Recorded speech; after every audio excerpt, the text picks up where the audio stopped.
بسم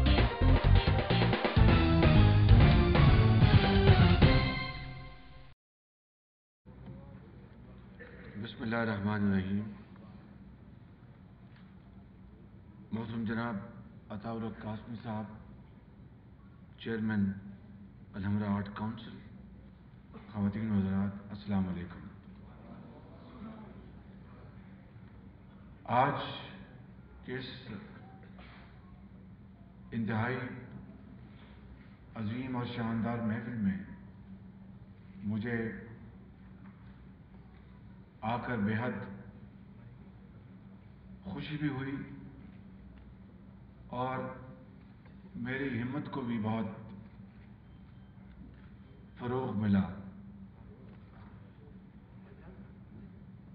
میں ایک یقیناً اپنے آپ کو اس صوبے کے عوام کا ایک خادم سمجھتا ہوں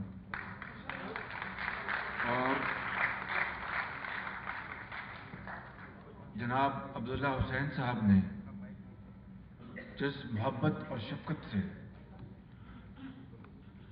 آج میری حوصلہ افزائی کی اور ہمت باندھی، میں آپ کو یقین دلاتا ہوں عبداللہ حسین صاحب اور اس بہت شاندار محفل کے تمام پارٹیسپنٹس کو یقین دلاتا ہوں کہ اگر اس صوبے کے اندر جو بھی ہماری حقیر خدمات ہیں اور کرپشن کو کم کرنے کے لیے جو بھی ہماری سنجیدہ کوششیں ہیں،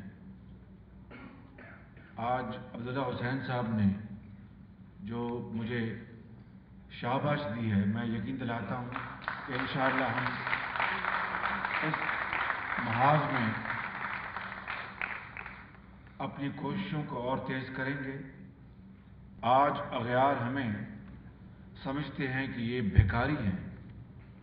میں سمجھتا ہوں کہ یہ تمام بیماریاں، یہ تمام مشکلات، یہ اس ملک کے اندر 65 سال سے جاری کرپشن کا جو ایک نظام ہے، اور آج اس نے بہت گہری جڑیں پکڑ لی ہیں. آج کرپشن نے اپنے پنجے گاڑ لیے ہیں. میں آپ کو یقین دلاتا ہوں، آپ یہاں پر بڑے بڑے اذہان بیٹھے ہیں، بہت دانشور حضرات، بڑے عظیم شاعر بیٹھے ہیں، ادیب بیٹھے ہیں.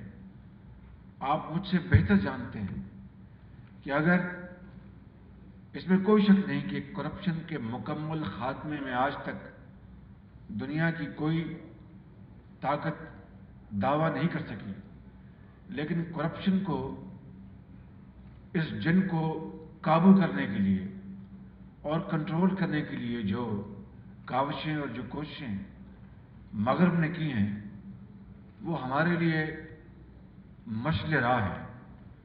اور میں یہ بات یقین کے ساتھ کہہ سکتا ہوں، یقین قلب کے ساتھ، کہ اگر ہم کرپشن کو پاکستان میں کنٹرول کر لیں تو پھر ہمیں کشکول لے کر دنیا کے بڑے بڑے جو مراکز ہیں وہاں پر در بدر ہونے کی اور وہاں پر دھکے کھانے کی چندہ ضرورت نہیں رہے گی. آج 1980 کی دہائی کی بات کرتا ہوں کہ پاکستان کی 80 کے اوائل میں پاکستان کی جو ٹوٹل جو ایکسپورٹس تھی وہ کوئی 3.8 بلین ڈالر تھی اور ترکی کی 4 بلین ڈالر تھے صرف. آج ترکی کی ایکسپورٹس 140 بلین ڈالر ہیں اور پاکستان کے صرف 25, 26, 27 بلین ڈالر. ترکی کی جو اکانومی ہے، ترکی کی جو معیشت جو ہے، وہ دنیا کا، ترکی 17واں ملک ہے، سب سے لارجسٹ اکانومی، 17ویں سب سے لارجسٹ اکانومی ہے. اور پاکستان کا نمبر پتہ نہیں کہاں پر آتا ہے، 50 سے بھی اوپر آتا ہے.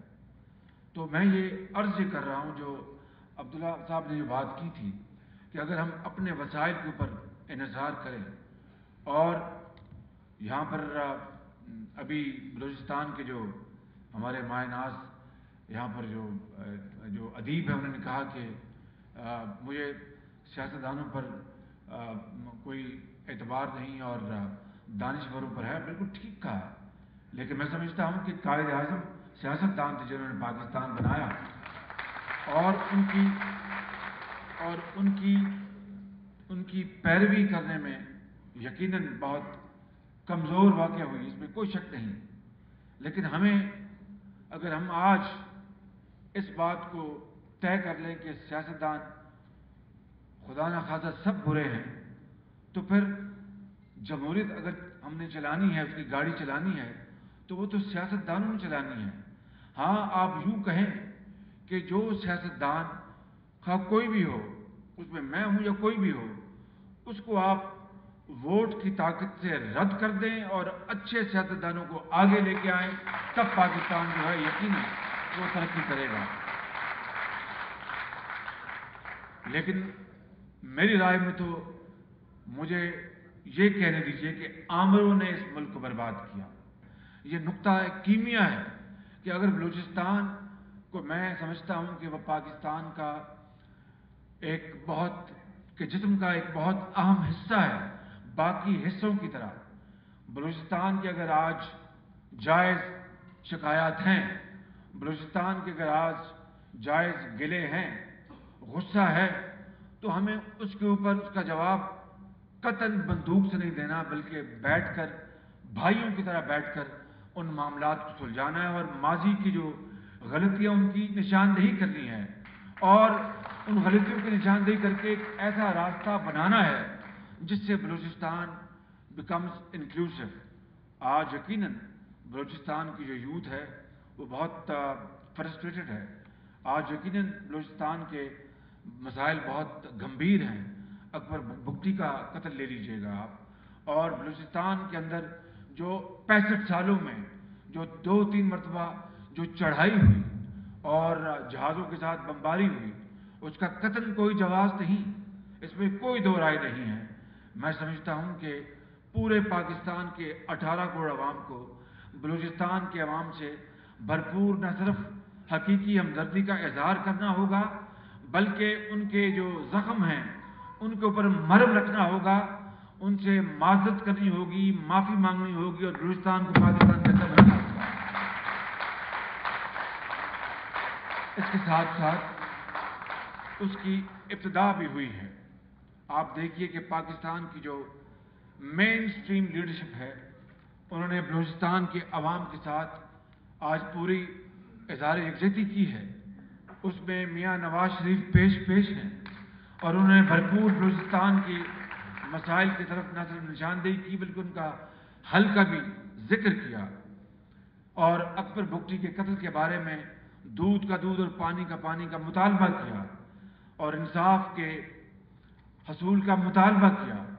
मैं समझता हूँ कि पहले वो कौन सा वक्त था जब पंजाब से इस तरह की बलूचिस्तान के साथ इज़हार यकजहती और मुकम्मल इज़हार मोहब्बत और दोस्ती और वाबस्तगी का पहले कभी गुजारा हुआ।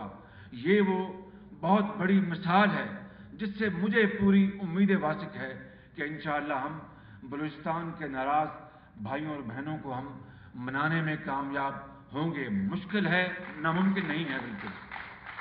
नेशनल फाइनेंस कमीशन अवार्ड, जो कि बंदूक की नोक पर भी तय न किया जा सका मुशर्रफ की आमरीत के दौर में, जिसके दौर में अकबर बुगटी को शहीद किया गया और बलूचिस्तान में मजालिम के पहाड़ तोड़े गए।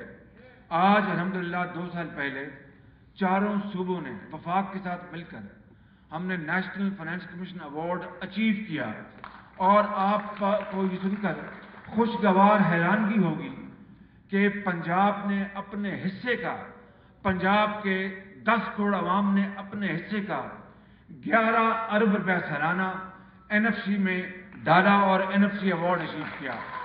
मैं समझता हूँ कि ये वो एक छोटी सी खिदमत है पाकिस्तान के जो जिस्म है उसको तवाना करने के लिए, पाकिस्तान की वहदत के लिए, पाकिस्तान के इस्तेहकाम के लिए।